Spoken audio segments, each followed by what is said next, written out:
വിദ്യാഭ്യാസ മന്ത്രി ശിവൻകുട്ടി കടുംപിടുത്തത്തിലാണ്. 10ാം ക്ലാസ് പരീക്ഷ പാസ്സാവണമെങ്കിൽ മിനിമം പാസ് മാർക്ക് വേണം. അതല്ലാതെ കുട്ടികൾ പാസ്സാവുന്നതുകൊണ്ട് പൊതുപ്രവേശന പരീക്ഷകളിലൊക്കെ കേരളത്തിലെ കുട്ടികൾ പുറകോട്ട് പോകുന്നു. ഈ ഓൾ പാസും ഓൾ പ്രൊമോഷനും ഒക്കെ കൊടുക്കുന്ന പരിപാടി അവസാനിപ്പിക്കണമെന്നാണ് ശിവൻകുട്ടി പറയുന്നത്. ഇതിനുവേണ്ടി ഒരു മീറ്റിംഗ് വിളിച്ചപ്പോൾ ഇടതുപക്ഷത്തെ 3 പ്രബല അധ്യാപക സംഘടനകൾ മിനിമം മാർക്ക് വെക്കുന്നതിനെ എതിർക്കുന്നു. വല്ലാത്ത വൈരുദ്ധ്യം. അധ്യാപകരല്ലേ കുട്ടികൾ നന്നായി പഠിക്കണമെന്ന് പറയേണ്ടത്? അല്ല, അതിൽ കൊമേഴ്ഷ്യൽ ഇൻട്രസ്റ്റാണ്. ഈ പറഞ്ഞ അധ്യാപകർ ഇതുപോലെയൊക്കെ പാസ്സായി വന്നവരാണ്, പിൻവാതിൽ നിയമനം കിട്ടിയവരും ഒക്കെയാണ്. ഇപ്പം ശിവൻകുട്ടി വെച്ച മിനിമം മാർക്ക് തന്നെ 30%. അതെ, ഞാനൊക്കെ പഠിക്കുമ്പോൾ 35% വേണം ഒരു വിഷയത്തിന്. ടോട്ടൽ എത്രയാ? 600-ൽ 210 മാർക്ക് എന്ന് പറയുമ്പോൾ 35 സംതിങ്. ഇതായിരുന്നു അന്ന് പാസ്സാവാൻ വേണ്ടത്. ഇന്നിപ്പോൾ അതൊന്നും വേണ്ട. ഒന്ന്, ഈ 9ാം ക്ലാസ് വരെ ഓൾ പാസ്സാണ്, തോൽപ്പിക്കുകയില്ല. അധ്യാപകർക്ക് വലിയ സന്തോഷം. പഠിപ്പിക്കണ്ട, പഠിപ്പിച്ചാലും ഇവനെ ജയിക്കും, പഠിപ്പിച്ചില്ലെങ്കിലും ജയിക്കും. പിന്നെ ഇതിനെ ഞാൻ പഠിപ്പിക്കുന്നത്, അവനും സന്തോഷം, പഠിക്കണ്ടല്ലോ. അവനെ മാവലൊക്കെ എറിഞ്ഞത് എങ്ങനെയെങ്കിലും ചെയ്ത് 10ാം ക്ലാസ്സിൽ പോയി കഴിയുമ്പോൾ അവിടെയും ലിമിറ്റില്ല. പരീക്ഷ എഴുതിയില്ല എന്ന് വന്നു കഴിയുമ്പോൾ ജയിപ്പിക്കുക. എല്ലാവർക്കും A+. സകലമാനം മനുഷ്യർക്ക് A+കാരെ മുട്ടിട്ട് നടക്കാൻ വയ്യ. A+ കൊടുത്തു കഴിയുമ്പോൾ ഈ പണ്ട് MN വിജയൻ പറഞ്ഞിരുന്നു, ഈ ഒരു ക്ലാസ്സിലെ എല്ലാവരും ഒന്നാമന്മാരാകുമ്പോൾ ഫലത്തിൽ ഒന്നാമൻ ഇല്ലാതാവുകയാണ് ചെയ്യുന്നത്. അങ്ങനെ ഒന്നാമനെ കൊല്ലുന്ന സമ്പ്രദായമാണ് ഈ എല്ലാവർക്കും A+ കൊടുക്കുന്ന സമ്പ്രദായം. അല്ല, അത് പറഞ്ഞുകൊണ്ട് കൊണ്ടുവന്നാണല്ലോ റാങ്കിങ് സിസ്റ്റം അവസാനിപ്പിക്കാൻ ചെയ്തു. പക്ഷേ ഫലത്തിൽ എന്താ സംഭവിച്ചത്? എല്ലാവർക്കും A+. നാട്ടിലെങ്ങും ഫ്ലക്സ്. സകല വിഷയങ്ങൾക്കും A+ നേടിയ കുമാരി ജിഷ, അഭിവാദ്യങ്ങൾ എന്നൊക്കെ പറഞ്ഞു. അവൾക്കും ഒരു സന്തോഷം, അവളുടെ ഫോട്ടോയൊക്കെ വന്നു. ഈ ജാതി ആഘോഷമാണ് നടക്കുന്നത്. ആരും തോൽക്കുന്നില്ല, എല്ലാവരും ജയിക്കുന്നു. ജയിച്ച ആളിന് പിന്നെ അവിടെ പോരാ, +1 സീറ്റ് വേണം. ഇപ്പം മറ്റേ ഇതില്ലേ, ബാച്ച് വേണം, ക്ലാസ് വേണം, ഇത് വേണം. ഇതിലൊക്കെ അധ്യാപക നിയമനം, അതിന് കാശ്, ഇതിനൊക്കെ ആയിട്ടാണ് ഈ ബഹളം. അപ്പോൾ അതായി ചുരുക്കി പറഞ്ഞു കഴിഞ്ഞാൽ 1ാം ക്ലാസ്സിൽ ചേരുന്ന ഓരോ കുട്ടിക്കും PhD വരെ പഠിക്കണം, ഫ്രീ ആയിട്ട് പഠിക്കണം, എങ്ങും തോൽപ്പിക്കാൻ പാടില്ല. അങ്ങനെ MN വിജയൻ പറയുന്ന പോലെ കേരളം മൊത്തം ഡോക്ടർമാരെ കൊണ്ട് അങ്ങ് നിറയും. ഡോക്ടറേറ്റ് ഉള്ളവർ. ഡോക്ടറേറ്റിന് വിലയില്ല, ഇപ്പം തന്നെ വിലയില്ല. ഞാൻ ഒരിക്കൽ MBA എടുക്കാൻ എൻ്റെ ഒരു ഫ്രണ്ടിനോട് ആലോചിച്ചു. അവൻ പറഞ്ഞു, എടാ നീ MBA എടുക്കരുത്. അതെന്താ? അത് എനിക്ക് വരെ കിട്ടിയ ഡിഗ്രിയാണ്, നീ അതെടുത്താൽ നിനക്ക് കുറച്ചില്ല. കാരണം ഇവനൊരു ഭൂലോക ഉഴപ്പനാണ്, അവന് പോലും കിട്ടിയ ഡിഗ്രിയാണ്. നീ ഉഴപ്പനൊന്നുമില്ല, കുറച്ചുകൂടെ സ്റ്റാറ്റസ് ഉള്ളവനല്ല, നിനക്ക് ആ ഡിഗ്രി മോശമാണ്, അത് എടുക്കണ്ടെന്ന് പറഞ്ഞു. ഈ രീതിയിലാണ് നമ്മളുടെ അവസ്ഥ. ഒരു മനുഷ്യൻ തോക്കുന്നില്ല. ഇപ്പോൾ പാൽ തരുന്ന ഒരു മൃഗം പട്ടി എന്നെഴുതി കഴിഞ്ഞാൽ 1 മാർക്കിൽ അര മാർക്ക് കൊടുക്കും. കാരണം പാ ശരിയാണ്, ടായാണ് തെറ്റിപ്പോയത്. ഷൂവിന് പകരം ടീ എന്ന് എഴുതിപ്പോയി. ഇതാണ് പട്ടിയിൽ തെറ്റി, പാ ശരിയല്ല. 50%, 1 മാർക്കിൽ അര മാർക്ക് കൊടുക്കണം. ഇങ്ങനെയൊക്കെയാണ് വാല്യുവേഷൻ നിർദ്ദേശങ്ങൾ. ഉദാരമായ വാല്യുവേഷൻ എന്ന് വെച്ചാൽ എന്താ? അങ്ങ് ഇട്ട് കൊടുക്കുക. ഞാൻ ലോ കോളേജ് ഫൈനൽ സെമസ്റ്റർ വന്നപ്പോൾ, ലോ കോളേജിലും ഉണ്ട് ഫൈനൽ സെമസ്റ്ററിൽ ഒരല്പം ഉദാരമായിട്ട്. കാരണം ഫൈനൽ സെമസ്റ്ററിൽ ഇട്ട് ഒരാളെ തോൽപ്പിക്കുന്നത് മോശമല്ലേ. അപ്പോൾ എങ്ങനെയാണെന്ന് വെച്ചാൽ, ജയിക്കാൻ നമുക്ക് 50 മാർക്ക് വേണമെങ്കിൽ ഒരു 48 വരെയൊക്കെ എത്തിയ ആളിന് സാറിങ്ങനെ രണ്ടാമതൊന്നും നോക്കിയിട്ട് അവിടെ ഇവിടെ 2 മാർക്ക് കൂട്ടി 50 പറഞ്ഞു വിട് എന്ന് പറയും. ഇതൊക്കെ അധ്യാപകർ പണ്ടും ചെയ്തുകൊണ്ടിരുന്നതാണ് കേട്ടോ. ജയിക്കാറായി വന്നിട്ട് അവിടെ നിന്ന് പോവുക എന്ന് പറയുന്നത് കഷ്ടം. അവനന്ന് പനിയൊക്കെ ആയിട്ട്, കാരണം പരീക്ഷ ഒരു പ്രത്യേക ദിവസമാണ്, അന്ന് പനിയോ വയറിളൊക്കെ വന്നു കഴിഞ്ഞാൽ നമ്മുടെ പെർഫോമൻസ് താഴെ പോകും. അപ്പം ഇങ്ങനെയൊക്കെ ഉള്ളവരെ പണ്ട് സാറന്മാർ കയറ്റി വിട്ടുകൊണ്ടിരുന്നത്. ഇപ്പോൾ അതില്ലാന്ന്, ഓൾ പ്രൊമോഷൻ ചുമ്മാ കയറ്റി വിട്ടു. അപ്പോൾ പശു എന്ന് എഴുതിയാലും പട്ടി എന്ന് എഴുതിയാലും 1ഉം 2ഉം മാർക്കൊക്കെ ഇട്ട് കുറേ മാർക്ക് കൂട്ടി അത് ഗ്രേഡാക്കി റാങ്കാക്കി അങ്ങ് വിടുകയാണ് ആൾക്കാരെ, ഫാക്ടറിയിൽ നിന്ന് ഇറക്കി വിടുന്ന പോലെ. എന്നിട്ട് തൊഴിലില്ലാപ്പട പെരുകുന്നു. എങ്ങനെ പെരുകാതിരിക്കുക? പിന്നെ ഇവൻ തൊഴിലെടുക്കില്ല. 10ാം ക്ലാസ് പാസ്സായി കഴിഞ്ഞാൽ നമ്മൾ ജോലിയില്ല, ഈ അധ്വാനമുള്ള ജോലിയൊന്നും ചെയ്യില്ല. അതുകൊണ്ട് നമ്മുടെ നാട്ടിൽ ഇതര സംസ്ഥാന തൊഴിലാളി, എന്താ അതിഥി തൊഴിലാളി, ഇവിടെയുള്ള കക്ഷികൾ എവിടെയാണ്? ഇവിടെയുള്ളവർ പോയിട്ട് തമിഴ്നാട്ടിലോ ഹരിയാനയിലോ പോയിട്ട് അവിടുത്തെ ഹോട്ടലിൽ ഗ്ലാസ് കഴുകും. ബോംബെയിൽ ഒക്കെ ഉണ്ട് ഗ്ലാസ് കഴുകുന്ന എത്രയോ പേര്, നാരങ്ങ വെള്ളമൊക്കെ വിറ്റുന്നത്. ഇവിടെ നാരങ്ങ വെള്ളം വിൽക്കുക എന്ന് പറഞ്ഞാൽ അയാൾക്ക് കുറച്ചിലാണ്. അതുകൊണ്ട് ഇവിടുത്തെ ഗ്ലാസ് കഴുകാൻ ആസാമിൽ നിന്ന് ആൾ വരുത്തുക, ഇവിടുത്തെ ആൾ ആസാമിലും ഗൾഫിലും ഒക്കെ പോയിട്ട് അവിടെ ഗ്ലാസ് കഴുകുക. ഗ്ലാസ് കഴുകാതെ രക്ഷയില്ല, കാരണം വേറെ ഒന്നും പഠിച്ചിട്ടില്ല. അപ്പോൾ ഇങ്ങനത്തെ അവസ്ഥ ഇത് നിർത്തേണ്ടതാണ് എന്ന് ഇടതുപക്ഷത്തു നിന്ന് തന്നെ വലിയ വിമർശനമുണ്ടായി. ഇടതുപക്ഷക്കാർ തന്നെ. കാരണം അവരുടെ ആളുകൾക്ക് തന്നെ അക്ഷരാഭ്യാസമില്ല. പല മലയാളം ടീച്ചർമാർ ഈ ഫേസ്ബുക്കിൽ കളിക്കുന്ന മലയാളം ടീച്ചർമാരുണ്ടല്ലോ, അവർ പോലും അക്ഷരത്തെറ്റ് വരുത്താൻ തുടങ്ങി. മാത്രമല്ല തെറ്റാണ് ശരി എന്ന് പറഞ്ഞു കൊടുക്കാൻ തുടങ്ങി. ശ്ലീലാശ്ലീലങ്ങൾ തിരിച്ചറിയാൻ വയ്യാത്ത സ്ഥിതിയായി. എന്നെ വിമർശിച്ച ഒരു സ്ത്രീ ടീച്ചർ, അവരോട് ഞാൻ കലഹിച്ചൊന്നുമില്ല, ഞാൻ ആകെ തിരിച്ചു പറഞ്ഞു, നിങ്ങൾ ഒരു മലയാളം എന്താ അസിസ്റ്റൻറ്റ് പ്രൊഫസറോ അങ്ങനെ എന്തോ ആണ് അവർ കോളേജിൽ. ഞാൻ പറഞ്ഞു, നിങ്ങൾ ഈ എഴുതിയ എനിക്കെതിരെ എഴുതിയ നാക്ക് അഥവാ അക്ഷരം ഇതുകൊണ്ട് നാരായണ ഗുരു എന്നെങ്ങനെ പഠിപ്പിക്കും? ആ സ്ത്രീ പിന്നീട് എനിക്കെതിരെ അശ്ലീലം പ്രയോഗിച്ചിട്ടില്ല, മറ്റാർക്കെങ്കിലും എതിരെ പ്രയോഗിക്കുന്നുണ്ടോ എന്ന് എനിക്കറിയില്ല. ഈ കോളേജിൽ അധ്യാപികയാണ്. ഫോട്ടോസ്റ്റാറ്റല്ലേ? അപ്പോൾ അല്ല, അത് അത്തരം ഈ എന്താ ഡ്രോപ്പ് ചെയ്യാനോ ഒന്നും ഞാനില്ല. എനിക്ക് മനസ്സിലായി. ആരും ആയിക്കോട്ടെ. ഈ ഇവരുടെയൊക്കെ പ്രശ്നം എന്താണെന്ന് വെച്ച് കഴിഞ്ഞാൽ അടിസ്ഥാനപരമായിട്ട് ഭാഷ അറിയില്ല. അതാണ് ഈ ഭാഷ അറിയില്ല എന്നുള്ളത് ഇടതുപക്ഷക്കാർ വളരെ ദുഃഖത്തോടെ ഖേദത്തോടെ ഇപ്പോൾ തിരിച്ചറിഞ്ഞു. കാരണം തുഞ്ചത്തെഴുത്തച്ഛനെ അപമാനിക്കുമ്പോൾ, പൂന്താനത്തെ അപമാനിക്കുമ്പോൾ, മേൽപ്പുത്തൂരിനെ അപമാനിക്കുമ്പോഴൊക്കെ ഇവർ ആഘോഷിച്ചു. കാരണം ഇതെല്ലാം നമ്മുടെ സ്വന്തം പൈതൃകത്തെ അപമാനിക്കുകയാണ്. പക്ഷേ അപദാനങ്ങൾ കുറേ വാഴ്ത്തണ്ടേ? സ്റ്റാലിൻ്റെ, ലെനിൻ്റെ, ദിമിത്രോവ്, മലങ്കോവ്, ഇവരെ വാഴ്ത്തണ്ടേ? ഈ വാഴ്ത്തുമ്പോഴും ഇതേ അക്ഷരത്തെറ്റുകൾ വന്നുകൊണ്ടിരുന്നു. അപ്പോൾ ഇവർക്ക് മനസ്സിലായി അക്ഷരം പഠിക്കണം.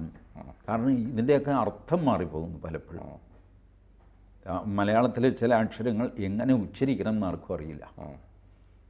കാക്ക, അതിന് 2 കായ എഴുതിയാൽ പോരെ എന്നുള്ള ചോദ്യം വന്നു. ഒരു കായ ഇരട്ടിക്കേണ്ട കാര്യം എന്താ? കാരണം ഇപ്പോഴത്തെ കുട്ടികൾ നോക്കിക്കോ, അവർ കാക്ക എന്ന് എഴുതി കഴിഞ്ഞാൽ കാക്ക എന്നാണ് വായിക്കുന്നത്. പല സോഷ്യൽ മീഡിയയിൽ കാക്ക എന്ന്, മുസ്ലിങ്ങളെ കാക്ക എന്ന് വിളിക്കുമല്ലോ, ആ കാക്കയ്ക്ക് ഇരട്ടിപ്പുണ്ടാവില്ല. കാക്ക 2 കായ എഴുതും. കാരണം ഈ ഇരട്ടിപ്പിൻ്റെ തത്വം അവർക്ക് മനസ്സിലാവുന്നില്ല. കുടം എന്നെഴുതി കുടം എന്നാണ് നമ്മൾ വായിക്കാറുള്ളത്. അപ്പോൾ ട ഇൻ ഡായ്, ഇത് തമ്മിലുള്ള വ്യത്യാസം അറിയില്ല. ഇതെവിടെ എങ്ങനെ ഉച്ചരിക്കണം എന്നറിയില്ല. ഇതൊന്നും സ്കൂളിൽ പഠിപ്പിക്കുന്നില്ല. മാതൃഭാഷ നഷ്ടപ്പെട്ട് കഴിയുമ്പോൾ അവനവൻ്റെ തനിമ, സ്വത്വം നഷ്ടപ്പെടും, വ്യക്തിത്വമില്ലാതെയാകും. അതിൻ്റെ ഗംഭീരമായ പരിണാമമാണ് നമ്മൾ കാണുന്നത് സാംസ്കാരിക രംഗത്ത്. മയക്കുമരുന്ന് കൂടി വരുന്നു. വലിയ വലിയ ആൾക്കാരൊക്കെ മയക്കുമരുന്നിൽ പെട്ടുപോകുന്നു, കള്ളക്കടത്തിൽ പെടുന്നു. അതിൽ തെറ്റില്ല എന്ന് വാദിക്കാൻ തുടങ്ങുന്നു. സിനിമകളുടെ നിലവാരം കുറയുന്നു. ഞാൻ പറയട്ടെ, ഈ കവിതാരംഗം എടുത്തു നോക്ക്, എന്തൊരു അധപ്പതനം സംഭവിച്ചിരിക്കുന്നു. പുതിയ കവികളിൽ ഇപ്പോൾ ബാലേന്ദ്രൻ ചുള്ളിക്കാട് ഇപ്പോൾ പുതിയ കവിയാണ്. ആളിന് വയസ്സായി തുടങ്ങി, പക്ഷേ ഇപ്പോഴും പുതിയ കവികളുടെ ബാലേന്ദ്രൻ ചുള്ളിക്കാട് എന്ന് പറയും. അതിനുശേഷം ഒരു നമ്മുടെ റഫീഖ് അഹമ്മദ് ഏകദേശം കഴിഞ്ഞു. റഫീഖ് അഹമ്മദിന് ശേഷം ഒരു പെട്ടെന്ന് എൻ്റെ ഓർമ്മയിൽ വരാത്ത എൻ്റെ വിവരക്കേട് കൊണ്ടാവാം, പക്ഷേ എന്നാലും എനിക്ക് തോന്നുന്നു ഒരു തലയെടുപ്പുള്ള കവിയും ഉണ്ടാകുന്നില്ല. പണ്ട് കവികൾക്ക് സിനിമാ പാട്ട് എന്നൊരു ഫീൽഡുണ്ടായിരുന്നു. അതിൽ ഒരുപാട് പേര്, ON വി കുറുപ്പ്, വയലാർ, ശ്രീകുമാരൻ തമ്പി, ഇവരൊക്കെ, പി ഭാസ്കരനൊക്കെ ഇങ്ങനെ റെഡിയായി വന്നിട്ടിരുന്നു. ഇന്നിപ്പോൾ എന്തായി, സിനിമയിൽ വരികൾ വേണ്ട, പാട്ട് വേണ്ട. നേരത്തെ തന്നെ സംഗീതത്തിനൊപ്പിച്ചാണ് ഇവർ എഴുതിക്കൊണ്ടിരുന്നത്. കുറേ കാലം കഴിഞ്ഞപ്പോൾ വയലാറൊക്കെ കഷ്ടിച്ച് രക്ഷപ്പെട്ടു. അതിനുശേഷം ONV അടക്കം പലർക്കും ട്യൂൺ അനുസരിച്ച് പാട്ട് എഴുതേണ്ടി വന്നു. സ്റ്റിൽ അതിൻ്റെ കാവ്യഭംഗി പോകാതെ അവർ നോക്കി. ഇപ്പോൾ അങ്ങനെയല്ല, വരികളേ വേണ്ട എന്നായി. കുറേ ശബ്ദങ്ങൾ മാത്രം മതി. ശബ്ദങ്ങൾ മതി, അല്ലെങ്കിൽ എന്തെങ്കിലും വാക്കുകളൊക്കെ പെറുക്കിയിട്ട് കടൽ, ആകാശം, പക്ഷി എന്നൊക്കെ പറഞ്ഞ് കഴിഞ്ഞു. പിന്നെ ഇതിൻ്റെ പെർമ്യൂട്ടേഷൻ, കോമ്പിനേഷൻ ഇട്ട് കളിച്ച് പല സിനിമയിലും പാട്ടിൽ അങ്ങനെ അങ്ങ് പോയി. കവിതാരംഗം ശുഷ്കമായി, നോവൽ രംഗം ശുഷ്കമായി. ഇപ്പോഴത്തെ നോവലുകൾ വായിച്ചാൽ നമ്മൾ ഞെട്ടിപ്പോൾ വലിയ അവാർഡ് കിട്ടിയ നോവലാണ്. അതും ഈ പറഞ്ഞ പോലെ ഈ പേര് പറയുന്നത് ശരിയല്ല, അമ്മ മകനുമായിട്ട് വ്യഭിചാരം നടത്തുന്ന നോവൽ, അവാർഡ് കിട്ടിയ നോവലാണ്. വലിയ ആളാണ്. എന്ത് ചെയ്യുന്നു, എന്ത് ചെയ്യും? ഇത്രയും അധപ്പതിച്ച ഒരു ചിന്ത ഒരു സാഹിത്യകാരനുണ്ടാകുന്നത് എങ്ങനെ? ഓഫ് കോഴ്സ് ജീവിതം സാഹിത്യത്തെക്കാൾ വിചിത്രമാണ്, അത് ഞാൻ മനസ്സിലാക്കുന്നു. ഇപ്പം ജീവിതത്തെ പകർത്തുന്നതല്ലേ സാഹിത്യം, അതത്ര ശരിയൊന്നുമല്ല. നമ്മൾ ഈ കൃഷ്ണൻ നായർ പറയാറുണ്ടായിരുന്നു, മനുഷ്യൻ്റെ ജീവിതാവബോധത്തെ തീക്ഷ്ണമാക്കുന്നതായിരിക്കണം കവിത, അല്ലാതെ അത് നശിപ്പിച്ചു കളയുന്നതാവരുത്. ലോകത്തൊരുപാട് പൗക്രിത്തരങ്ങളൊക്കെ നടക്കുന്നുണ്ട്. ആ പൗക്രിത്തരം അതേപോലെ പരത്തുന്നതാണ് കവിത എന്ന് പറയുന്നത് ശരിയല്ല.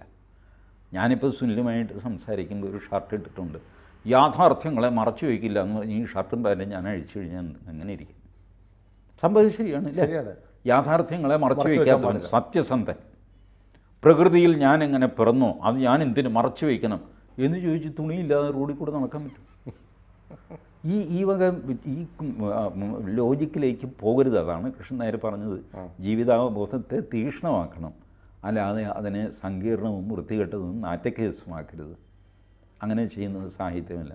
ഇതൊക്കെ നമുക്ക് നഷ്ടപ്പെട്ടു, ഇതെല്ലാം നഷ്ടപ്പെടാൻ കാര്യം ബേസിക് നമ്മളുടെ അമ്മയായ മലയാളം നമുക്ക് നഷ്ടപ്പെട്ടു. അല്ല, അതിൻ്റെ സതുദ്ദേശപരമായ ലക്ഷ്യത്തോടെ ആയിരിക്കുമോ ശിവൻകുട്ടി ഇങ്ങനെ വാശി പിടിക്കുന്നത്? അല്ല, അത് പാർട്ടിയുടെ ഒരു വാശിയാണ്. ശിവൻകുട്ടിക്ക് ഈ സതുദ്ദേശമൊന്നുമില്ല, പാർട്ടിയുടെ ഒരു തീരുമാനം. കാരണം പാർട്ടിയുടെ സഹയാത്രികരാണ്. It is dangerous. നമ്മളുടെ മെസ്സേജ് തന്നെ നമ്മുടെ ആൾക്കാരിൽ എത്തിക്കാൻ നമുക്ക് പറ്റുന്നില്ല.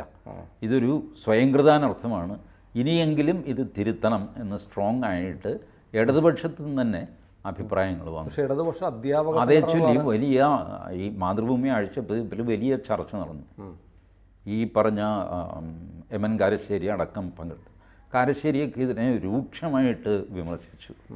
ഭാഷയെ സ്നേഹിക്കുന്നൊരു മനുഷ്യനാണ് കാരശ്ശേരി. കാരശ്ശേരി തുറന്നെഴുതി, നമ്മൾ ചെയ്ത പാതകത്തിൻ്റെ ഫലമാണ് നമ്മൾ അനുഭവിക്കുന്നത്.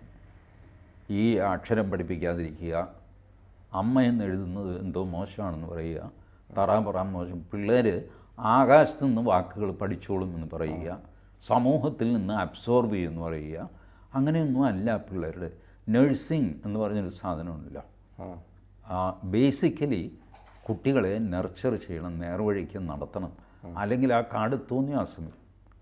അങ്ങനെയാണ് ഈ ചെടികളെ പരിപാലിക്കുന്ന സ്ഥലത്തിന് നഴ്സറി എന്നാണ് പേര്, കുട്ടികളെ വിടുന്ന സ്ഥലത്തിന് നഴ്സറി എന്നാണ് പേര്. എന്തുകൊണ്ടാണ്? രണ്ടും കുട്ടികളാണ്. ഇതിനെയും നഴ്സ് ചെയ്യണം, അതിനെയും നഴ്സ് ചെയ്യണം. അങ്ങനെയാണ് ചെടികളുടെ നഴ്സറി. കാവ്യാത്മകമാണല്ലേ? അല്ല, നഴ്സ് ചെയ്യണം എന്നുള്ള അർത്ഥത്തിലാണ് ആ വാക്ക് ഉപയോഗിക്കുന്നത്. എന്നാലും ചെടികളെയും കുഞ്ഞുങ്ങളെ പോലെ എന്ന് കരുതി, കുഞ്ഞുങ്ങളെ പോലെ കരുതിയിട്ട് നഴ്സ് ചെയ്യണം, പരിപാലിക്കണം. കട്ട് ചെയ്യേണ്ട സ്ഥലത്ത് കട്ട് ചെയ്യണം, വെള്ളം ഒഴിക്കുമ്പോൾ ഒഴിക്കണം, കൂടുതൽ വെള്ളം ഒഴിക്കരുത്, ഇങ്ങനെയൊക്കെ അതല്ല പ്രകൃതിയിൽ കാട് പോലെ അത് വളർന്നു, കുറച്ചൊക്കെ വളരും കേട്ടോ. എന്തെങ്കിലുമൊക്കെ ഭാഗ്യങ്ങൾ വെച്ചപ്പോൾ കാട് വളരുന്നില്ലേ? ചുമ്മാ കാട് പിടിച്ച സ്ഥലത്ത് ഇങ്ങനെ എന്തെങ്കിലുമൊക്കെ ചെടികളുണ്ടായിട്ട് അങ്ങനെ വളരും. പക്ഷേ അതിനകത്ത് ഒരു ചെടി വേറൊരു ചെടിയെ തിന്നുന്ന സൈസ് ഉണ്ടാകും. അതെല്ലാം കൂടെ കടന്ന അവസാനം ഒരു ചെടി മാത്രമാകും. അങ്ങനെയാണ് നമ്മുടെ കാട്ടിൽ നിന്ന് ഇപ്പോൾ ആന പുറത്തിറങ്ങുമ്പോൾ കാട് മുഴുവൻ കമ്മ്യൂണിസ്റ്റ് പച്ചയായി. അപ്പം കമ്മ്യൂണിസ്റ്റ് പച്ചയ്ക്കൊരു ഭയങ്കര ഡോമിനൻസ് ഉണ്ടല്ലോ, പടർന്നു പിടിക്കും മറ്റ് ചെടികളെല്ലാം. അത് ആനയ്ക്ക് ഇത് തിന്നാൻ പറ്റില്ല. കമ്മ്യൂണിസ്റ്റ് പച്ച ഒരു പശു തിന്നില്ല, ആട് തിന്നില്ല, ഒരു ജീവിയും തിന്നില്ല. ഇതിങ്ങനെ പടർന്നുകൊണ്ടിരിക്കും. ആന എന്ത് ചെയ്യും? ആന തിരിഞ്ഞ് ഇങ്ങോട്ടിറങ്ങി, ഇവിടെ ഒന്നുമില്ലെങ്കിൽ വാഴ അത് ഇതൊക്കെ ഉണ്ടല്ലോ, അത് ആന തിന്നാൻ തുടങ്ങി. അപ്പോൾ ഈ പറഞ്ഞ പോലെ കാട് പിടിച്ച പോലെ ഒരു വളർച്ച കേരളത്തിൽ വന്നു. ഗ്രോത്ത്, ഡെവലപ്മെൻ്റ് അല്ല, ഗ്രോത്ത്. ആ ഗ്രോത്തിൻ്റെ ദോഷമാണ് നമ്മൾ അനുഭവിക്കുന്നത്. അതിൽ നിയന്ത്രിക്കാൻ ഈ അധ്യാപകർ സമ്മതിക്കാത്തത് അവർ ഈ സിസ്റ്റത്തിൻ്റെ അതാണ് ശരിക്കും ഗുണഭോക്താക്കളാണ്. എനിക്ക് ഷോക്ക് വന്നത്. അവരുടെ ഭാഗത്തു നിന്നാണ് നിർദ്ദേശം അവർക്ക് വരേണ്ടിയിരുന്നത്. ജോലി ചെയ്യാതെ ശമ്പളം കിട്ടുന്ന ഏർപ്പാടാണ് അത് നിർത്താൻ പണിയെടുക്കേണ്ടി വരും. പണിയെടുക്കേണ്ടി വരും.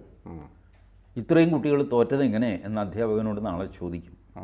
അച്ഛനമ്മമാർ ചോദിക്കാൻ തുടങ്ങും, എൻ്റെ മകനെ നിങ്ങളല്ലേ പഠിപ്പിച്ചത്, എന്നിട്ട് അവൻ എങ്ങനെ തോറ്റു എന്ന് ചോദിക്കാൻ തുടങ്ങും. പണ്ടൊക്കെ ഉണ്ടായിരുന്നത് ഇവനെ പഠിപ്പിച്ച് സാറിനോട് ചോദിക്കണം എന്നൊക്കെ പറയും. അപ്പോൾ സാറ് അക്കൗണ്ടബിൾ ആകുന്നത് സാറിന് സമ്മതമല്ല. അതുകൊണ്ട് സാറ് അത് ഏതായാലും ശിവൻകുട്ടി ഗത്യന്തരമില്ലാതെ എടുത്ത തീരുമാനമാണെങ്കിലും നമ്മുടെ ഭാഷയും നമ്മുടെ വിദ്യാഭ്യാസ മേഖലയും ഇത് സഹായിക്കും. അത് നടപ്പാവട്ടെ. കൂടുതൽ വാർത്തകളും വിശേഷങ്ങളും നിങ്ങളിലേക്ക് എത്താൻ ABC മലയാളം സബ്സ്ക്രൈബ് ചെയ്യുക, ബെൽ ബട്ടണും അമർത്തുക.